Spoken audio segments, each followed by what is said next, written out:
ভুলেও রবিবারে জল দেবেন না তুলসী গাছে, রুষ্ট হয়ে বিদায় নেবেন লক্ষ্মী। কেন এমনটা হয়? রবিবারে জল দিলে কেন মা তুলসী রুষ্ট হন?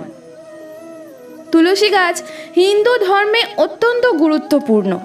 মা তুলসীকে স্বয়ং নারায়ণের স্ত্রী বলে মনে করা হয়, তাই তুলসী গাছে প্রতিদিন জল দিয়ে তুলসী গাছের পুজো করা জরুরি। তবে রবিবারে ও একাদশীতে তুলসী গাছে জল দিতে বারণ করা হয়। এই দিনগুলিতে তুলসী গাছে জল দিলে লক্ষ্মী কুপিতা হন। হিন্দু ধর্মে বিভিন্ন গাছের মাহাত্ম্য রয়েছে। অনেক গাছকেই হিন্দু ধর্মাবলম্বীরা দেবতা জ্ঞানে পুজো করেন। তেমনই একটি গাছ হলো তুলসী গাছ। মনে করা হয় তুলসী গাছে স্বয়ং মা লক্ষ্মী বাস করেন। নিয়মিত তুলসী গাছের পুজো করলে এবং তুলসী গাছে জল দিলে মা লক্ষ্মী তুষ্ট হন এবং সেই পরিবারে নিজের আশীর্বাদ সর্বদা বজায় রাখেন। নিয়মিত ভক্তি ভরে তুলসীর পুজো করলে বাড়িতে সুখ ও সমৃদ্ধি অক্ষয় হয়ে বিরাজ করে। সেই কারণে বেশিরভাগ হিন্দু গৃহস্থ বাড়িতে তুলসী গাছ অবশ্যই থাকে। যে বাড়িতে তুলসী গাছ থাকে সেই বাড়িতে স্বয়ং মা লক্ষ্মী বিরাজ করেন বলে মনে করা হয়। তুলসীকে বিষ্ণু স্ত্রী বলে মনে করা হয়, তাই তুলসী গাছের পুজো করলে তুষ্ট হন নারায়ণও। তবে একটা কথা মনে রাখবেন, ভুলেও রবিবারে তুলসী গাছে জল দেবেন না। মনে করা হয় রবিবারে তুলসী গাছে জল দিলে মা লক্ষ্মী রুষ্ট হয়ে বিদায় নেন। রবিবার ছাড়াও একাদশী তিথিতেও তুলসী গাছে জল দিতে নেই। কিন্তু কেন রবিবার ও একাদশীতে তুলসী গাছে জল দেওয়া বারণ? শাস্ত্রে এই বিষয়ে কি বলেছে তা জেনে নিন এখানে। রোজ সকালে স্নান সেরে তুলসী গাছে জল দিতে হয়, কিন্তু রবিবার ও একাদশীতে কেন গাছে জল দেওয়া যাবে না? কারণ মনে করা হয় প্রতি রবিবার তুলসী মা তার স্বামী নারায়ণের জন্য নির্জলা উপবাস রাখেন। তাই এই দিন তুলসী গাছে জল দিলে তার উপবাস ভঙ্গ হয়ে যাবে। মনে করা হয় রবিবার তুলসী গাছে জল দিলে বাড়িতে নেগেটিভ এনার্জি ছড়িয়ে পড়ে। একাদশীতে কেন তুলসী গাছে জল দেবেন না? একাদশী তিথিতেও তুলসী গাছে জল দিতে নেই। এই দিন তুলসী গাছের পাতা ছিঁড়তেও বারণ করা হয়, কারণ মনে করা হয় একাদশী তিথিতেও তুলসী নারায়ণের জন্য উপবাস রাখেন। তাই এদিন তুলসী গাছে জল দিলে তার উপবাস ভঙ্গ হয়ে যাবে।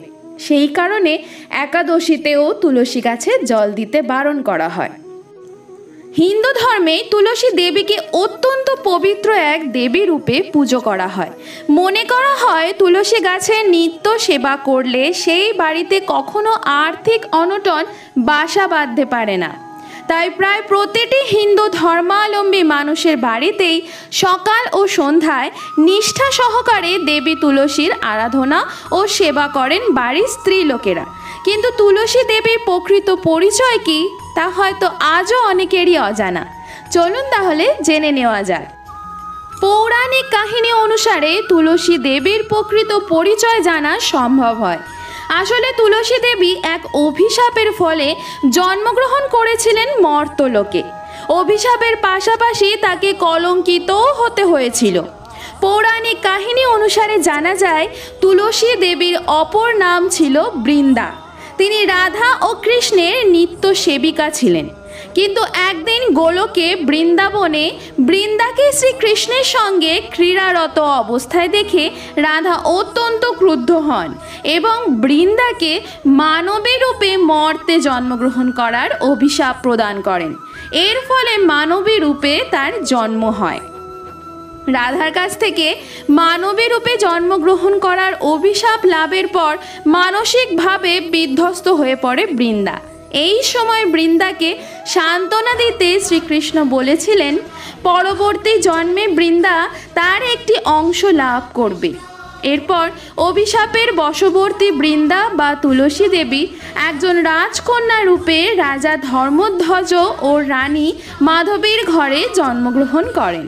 রাজকন্যা হিসাবে জন্মগ্রহণকালে শৈশব অবস্থা থেকেই তুলসী দেবী বিষ্ণুদেবের পরম ভক্ত ছিলেন এবং নারায়ণকে স্বামী হিসাবে পাওয়ার জন্য তিনি ব্রহ্মার কঠোর তপস্যা শুরু করেন। তার এই কঠোর তপস্যায় তুষ্ট হয়ে প্রজাপতি ব্রহ্মার থেকে বর প্রদান করেন। ব্রহ্মা তাকে বলেন প্রথমে তাকে কৃষ্ণের অপর অংশ সুদামা স্ত্রী হতে হবে এবং পরবর্তীতে তিনি শ্রীকৃষ্ণকে লাভ করবেন। ব্রহ্মা তুলসী দেবীকে কৃষ্ণের অংশ সুদামা স্ত্রী হওয়ার আশীর্বাদ করেন, কিন্তু সেই সময় রাধার অভিশাপের ফলে সুদামাকে দানব গৃহে শঙ্খচূড় নাম নিয়ে জন্মগ্রহণ করতে হয়েছিল। ব্রহ্মার বরে তুলসী দেবী শঙ্খচূড় দানবকে বিয়ে করেন এবং তারপর তুলসী দেবী শঙ্খচূড় দানবের স্ত্রী রূপেই পরিচিত হন। সুদামা শঙ্খচূড় রূপে জন্মগ্রহণ করার পর কঠোর তপস্যার মাধ্যমে বর লাভ করেছিল তার স্ত্রী সতীত্ব নষ্ট হলে তবেই তার মৃত্যু হবে এবং দানব জন্ম থেকে সে মুক্তি পাবে। কিন্তু তুলসী দেবী একজন অত্যন্ত সতী নারী ছিলেন, তাই সজ্ঞানে তার সতীত্ব নষ্ট হওয়ার কোনো সম্ভাবনাই ছিল না। এই সময়ে শঙ্খচূড় দানব আরও বেশি অত্যাচারী হয়ে ওঠে এবং দেবতাদের নানান রকমভাবে উত্ত্যক্ত করতে শুরু করে এবং দেবতাদের উপর অত্যাচার শুরু করে।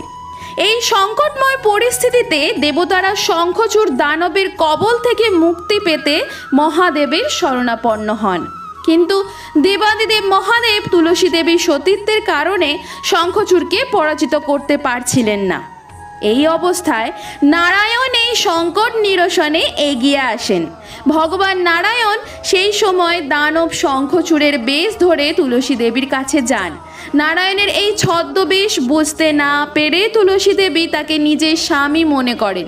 এইভাবেই তার সতীত্ব হরণ করেন ভগবান নারায়ণ, আর এই অবস্থায় শঙ্খচূড়কে হত্যা করেন দেবাদিদেব মহাদেব। স্বামীর মৃত্যুর পর দেবতাদের ছলনার সমগ্র ঘটনাটি তুলসী দেবী বুঝতে পেরে বিষ্ণুর এই প্ররোচনায় ক্রুদ্ধ হয়ে বিষ্ণুদেবকে পাষাণে পরিণত হওয়ার অভিশাপ দেন এবং তুলসী দেবী তৎক্ষণাৎ নিজ দেহ ত্যাগ করার সিদ্ধান্ত নেন। তুলসী দেবীর দেওয়া সেই অভিশাপের ফলেই বিষ্ণুদেব শালগ্রাম শিলায় পরিণত হন। তবে পরক্ষণেই তুলসী দেবী ভগবানকে অভিশাপ দিয়ে ফেলার ভুল বুঝতে পারেন। এই অবস্থায় নারায়ণ তাকে বর দেন নারায়ণ শিলা অর্থাৎ শালগ্রাম শিলা সর্বদা তুলসীযুক্ত হয়ে থাকবে।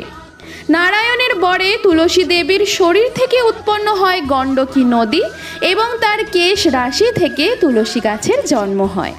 তুলসী বৃক্ষরূপে শালগ্রাম শিলার সঙ্গে বিয়ে হয় তার।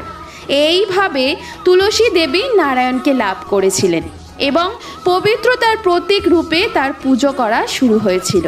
তবে এর জন্য তাকে কলঙ্কিত হতে হয়েছিল। তবে শেষ পর্যন্ত তিনি নারায়ণকে লাভ করতে সক্ষম হন। তাই তুলসী দেবীকে পুজো করুন ভক্তি ও শ্রদ্ধার সঙ্গে, কারণ তুলসী দেবীকে সন্তুষ্ট করতে পারলে সন্তুষ্ট হবেন মাতা লক্ষ্মী এবং তার সাথে সাথে বিষ্ণুদেবও। সংসারে কোনো দিনও কোনো অভাব অনটন অশান্তি থাকবে না। আজ এই পর্যন্তই থাক, পরবর্তী ভিডিওতে আবার দেখা হবে।